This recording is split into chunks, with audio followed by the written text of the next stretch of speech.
All right, so if you're wondering how people actually earn money on Binance, yeah, there isn't just one way. I'll break down the main beginner-friendly methods step by step. First is spot trading. This is where you buy crypto low and sell it higher to make profit.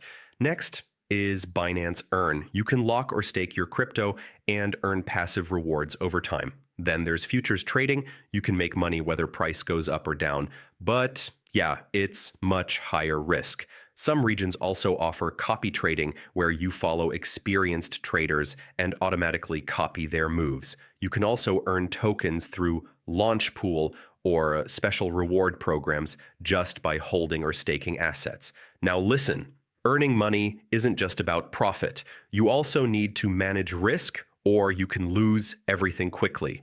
And that's how people earn money on Binance. Start with simple methods, avoid rushing into leverage, and yeah, always do your own research before investing.